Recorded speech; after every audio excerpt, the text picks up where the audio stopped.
I want to empower people to stand in the truth of who they are. I want to empower people to take space in their space, to stand fully in who they are. Okay? I want you to pursue learning. I want you to pursue healing. I want you to dig deep in and understand how you work, how you operate. How does your brain function? How is your heart functioning? Right? How are you loving yourself? How are you loving others? How are you showing up in the world? I want you to give yourself the opportunity to explore you fully. This is the time that you're only going to be you this one time. I will never be Fauzia again. I will never wear this name again. This is the only time I would wear this name. And even if I were to wear it again, it wouldn't be this woman having this experience at this moment in time. So my intention is to liberate you from chains that you have created with labels that you wear, chains from labels that others have put on you, from chains of labels that were placed on you through trauma, through abuse, through anything in life. I want you to break those chains. And if I'm breaking them, I want to share them with you. I want to let you know that you too can do it. You can do it. Yes, you can. And you have the right to do it. And you have the right to heal. You have the right to ask questions. You have the right to say, I don't understand. You have the right to say, I need to figure it out. You have the right to say, give me more time. You have the right to say, right now, I don't know how to do this. You have the right to ask for help. You have the right to figure it out. I want you to figure it out. So as I am figuring it out, as I am finding the right path for me, the right tools for me, the right direction, the right to stand in the truth of who I am and get to know me better, as I'm healing, I want you to heal too. I don't want you to be ashamed to ever question a struggle that you're having. I want you to get rid of shame. It should never be part of your identity in any way, shape, or form. You are magnificent. You have the right to heal. You have the right to heal. Okay? Ask questions, do research, question. If you don't feel that you are at your best, try to understand why.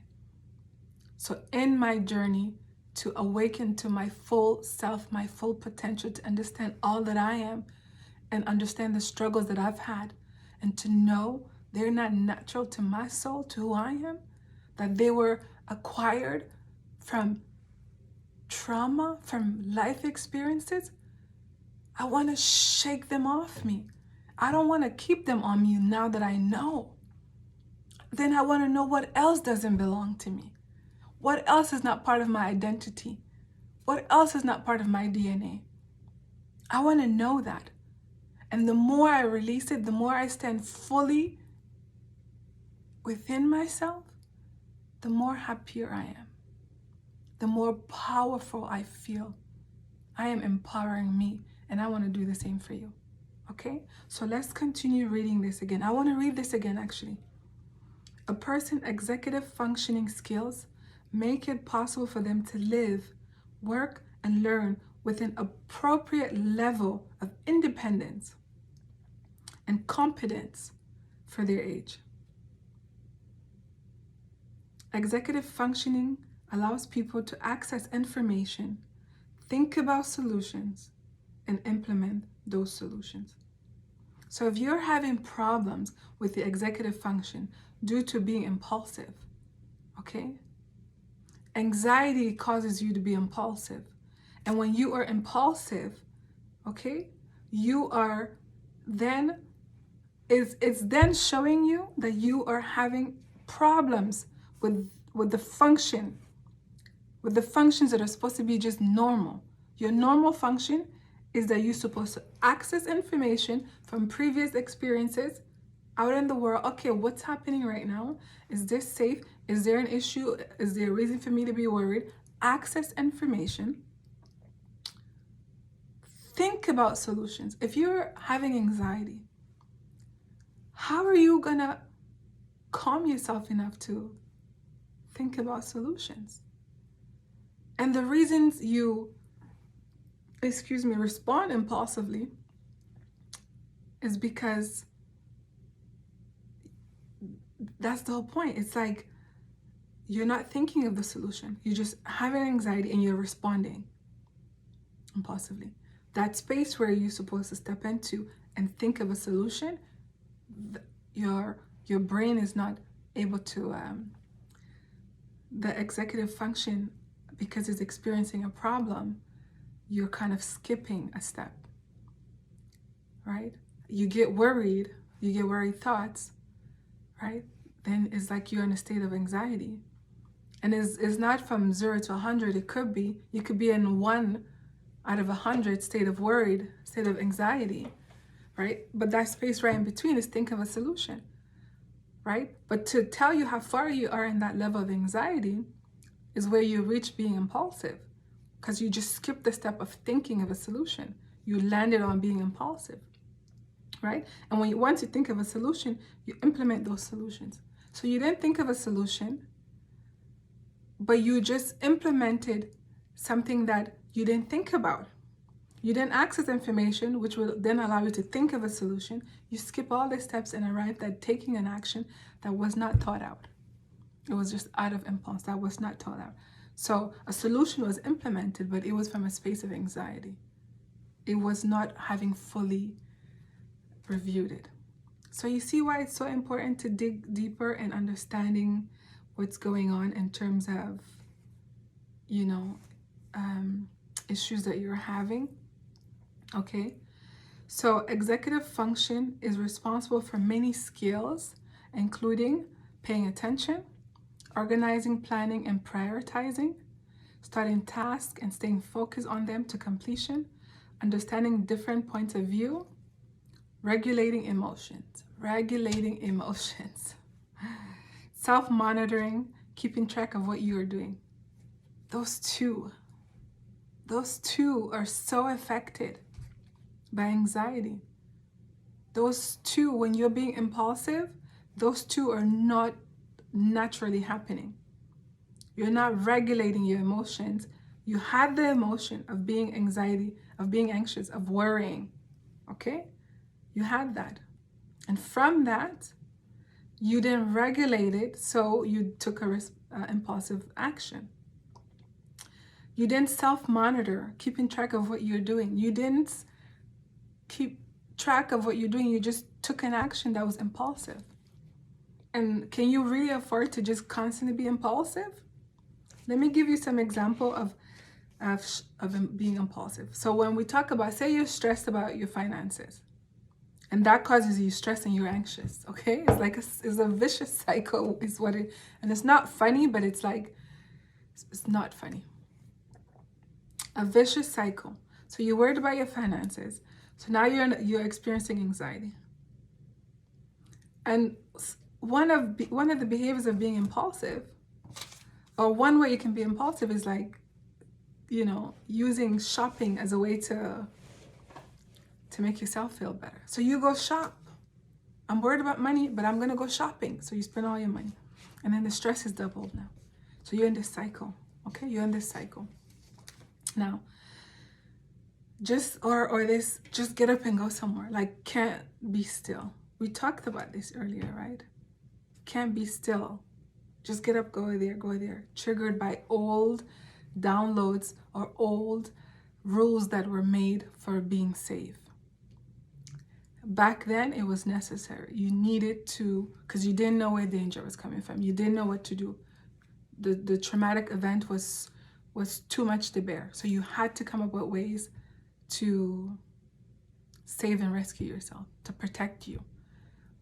But when you're no longer in that state of danger, you want to know too. And you want to know that you're not just responding from a place of default where you just get into it, right? Where you just get into it. You want to catch yourself and say, I'm not in danger. Where is this response coming from? And you need to deactivate it. This is what I really want to get across. Deactivate the default setting. Go into your computer and say, this is a default setting and I need to deactivate it. You might not have a new way of responding to energies that are flowing through your body, because what those energies used to do was they used to come in and they used to get you to just impulsively respond or react. So what I'm saying now is maybe those are just old trapped energy. Once you heal and release them, they will not, unless you experience danger, those energies will no longer be there. So once you heal it, how do you heal it? This is what we're doing to heal it. We're identifying what it is. We're calling it forth. We're saying the default response that we're having, okay, it's really an old response. And how come we're having this old response? We have not updated. We need to go into our computer system and update. Stop doing what you used to do before. You're not in the same state, in the same situation, right? You're not in that same environment nor same circumstances. Time to update and upgrade. That's number one. Number two, it could be, if it's being triggered and the reality does not match, old energy that is stuck that needs to be released. So find a practice that you can do when you're feeling worried, right? When that energy comes in and it wants to be released because it was trapped from years of not knowing how to address it. And that's okay. As a kid, you didn't know how to address it. Okay? So look into ways to help with the anxiety, because that's you releasing the energy. Counting, okay? Or there was something I had read that said the threes of anxiety or something is like touching 3 parts of your body, like your hands, your elbow or your feet or something like that. And 2 other things that you can do to bring your attention to the present, right? Because it's escaping. Escaping the present is escaping a reality. But if the circumstance is safe and you're being triggered, it's a thought. It's an old download of response that you used to have, okay? And it's also old energy that want to be released. So you no longer need it to be present in you. You need to release it. Okay, so get to know that. And what else did I want to say about that?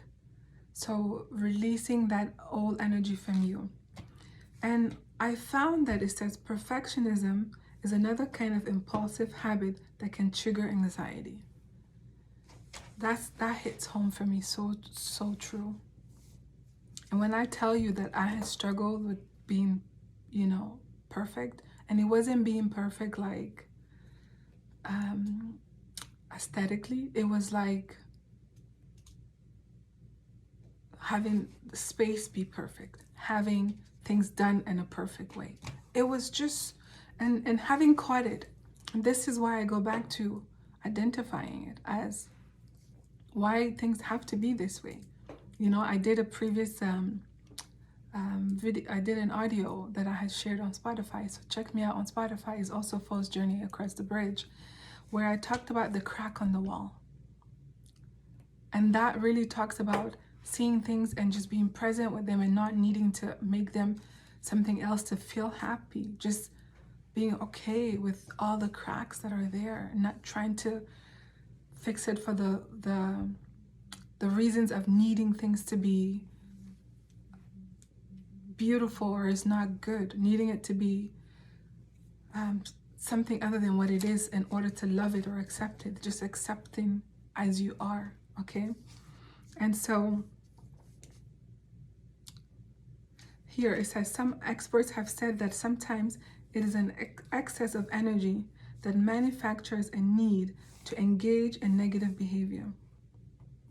So all of this energy that is like, coming up to be released, they were stuck because as a kid, you didn't know how to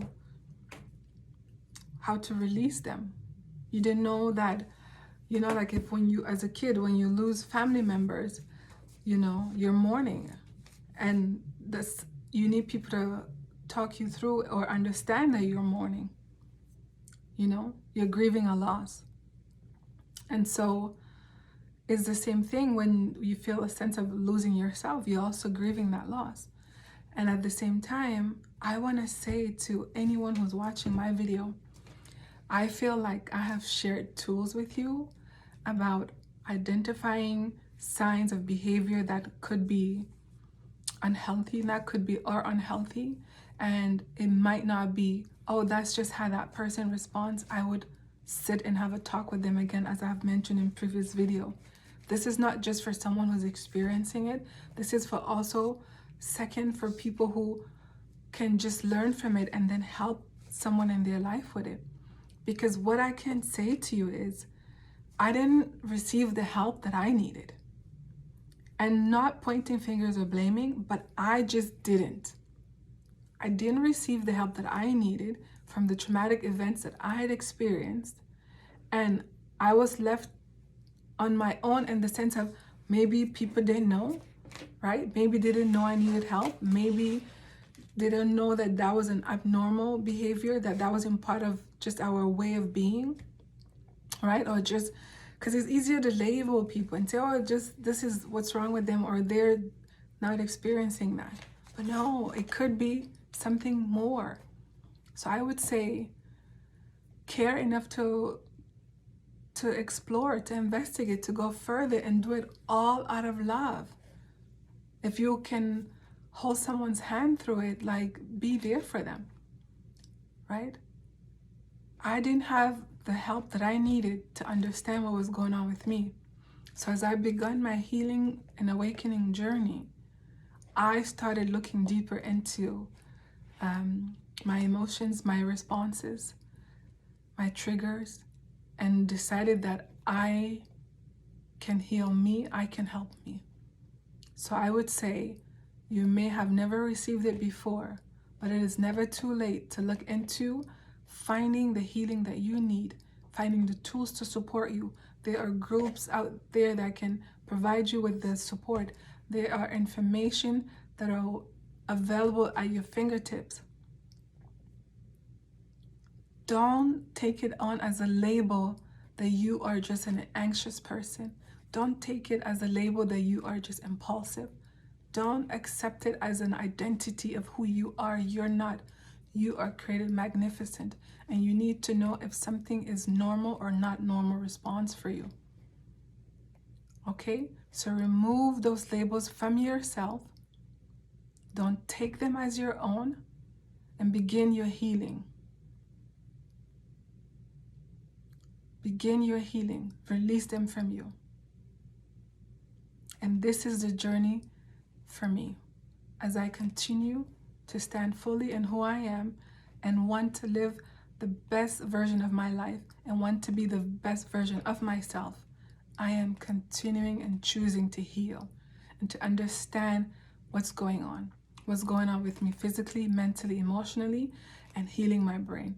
I have to tell you, the traumatic events that I have experienced, especially one of them, had caused some brain issues for me, some brain problems, maybe some brain damage. I don't know the depth of it, but what I can say to you is, the further that I walk into this healing journey, the more that I realize I need to heal my mind, the more I understand how these issues have stemmed from trauma. Okay, so if you've experienced any sort of trauma, begin exploring it and begin your healing journey now. Thank you again for tuning in to Fo's Journey Across the Bridge. I am Fozia, and in this journey of coming to YouTube most recently, I've understood that my goal is to give as much support to empowering people into standing into the truth of who they are and allowing them to begin their healing, and to let them know that, first of all, it was not okay what happened to you. It was not okay. It was not your fault. Okay? And it should not be treated as if it's okay or no big deal. You have the right to your emotions. You have the right to heal. Okay? And you have the right to speak up. So thank you again for tuning in. Please like and share. Please subscribe and click on the notification bell. It may not be for you. You may not benefit from this, but I say there might be someone in your circle that might need to know that there are some labels that they are carrying that is not for them. Okay? So I hope that you are gonna graciously share. Thank you. Bye. And this is Paul's Journey Across the Bridge.